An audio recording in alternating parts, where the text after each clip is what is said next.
Now we get to explore some of the drawbacks of the digital asset of cryptocurrency. Previously, it was mentioned how cryptocurrency is a one-of-a-kind digital currency without likeness, because not many payments nowadays are without the involvement of a third-party, low-risk payment, little or no fraud cases, and most of all, universal in its usage. However, considering the online nature of cryptocurrency, there are many appalling flaws that come with it. There are 4 major setbacks concerning cryptocurrency.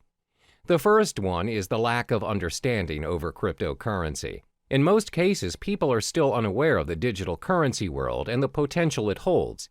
This is very similar to when the usage of credit cards first became available, and the reception towards them was fairly similar to that of cryptocurrency. Back then, people wouldn't even think that paying things using a mere card is possible. What's more, using a whole new digital currency.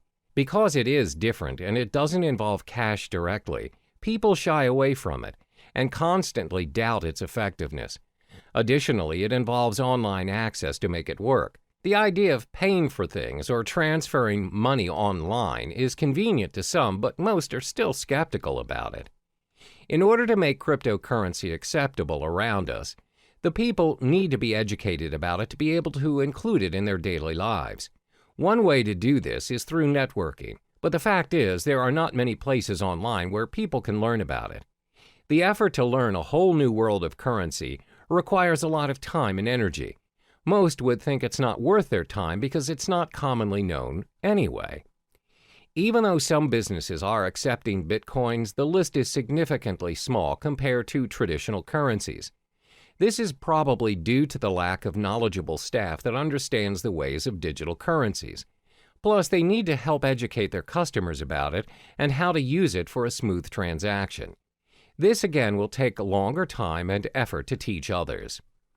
Another drawback of cryptocurrency would be its lack of protection and guarantee.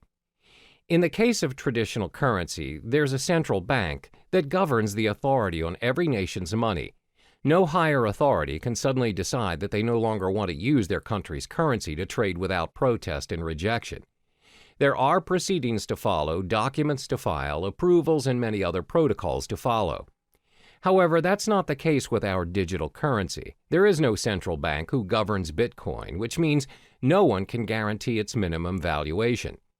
The value of Bitcoin, for example, will fall tremendously should a major group of merchants decide to just discard Bitcoins and leave the system.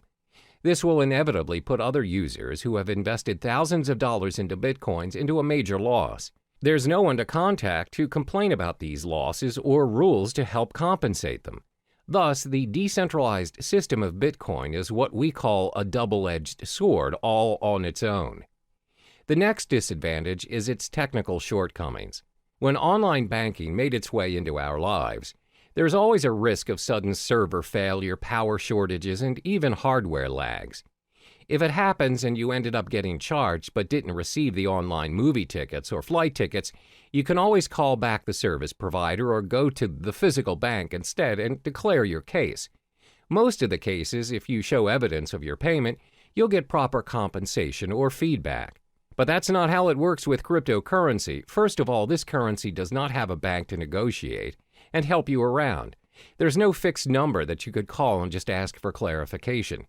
So if you bought your goods using Bitcoins, for example, and the merchant didn't send the items you purchased, there's nothing you can do to reverse the transaction or get a refund.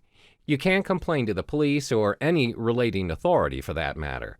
Similar to data corruption or virus infections, if your hard drive crashes and your wallet file is corrupted, your Bitcoin is lost forever.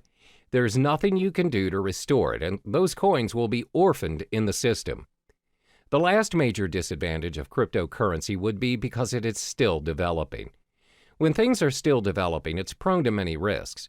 There are so many incomplete features that can be improved, but it takes longer time to finalize, especially if it has no physical form.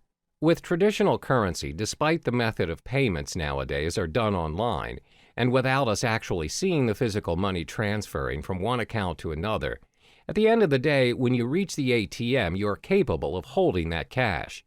You can use it to buy stuff from the stores, physically and online. That shows how developed our traditional currency is. Since cryptocurrency doesn't have any physical form, its usage is obviously restricted. It must always be converted to traditional currency to enjoy its worth. According to studies, there was a time when there was a proposition to store Bitcoin wallet information on cards. However, there is no consensus nor continuation of the proposal. Most probable reason would be because merchants find it unfeasible to support all the cryptocurrency cards. There's no system for an immediate payment using the cards. Thus, users are forced to convert it into real money anyway. As you can see, there are 4 disadvantages of cryptocurrency. There is a lack of understanding towards this digital currency, plus there's a minimum protection and guarantee when using it. Because it's mostly operating online, it's bound to experience all kinds of technical flaws, and it's still developing. The world of cryptocurrency is relatively new to some people, and it can be difficult to understand, because nobody really knows what currencies will or can be adopted and at what scale. So in the next chapter, we'll talk about what the future holds for cryptocurrency.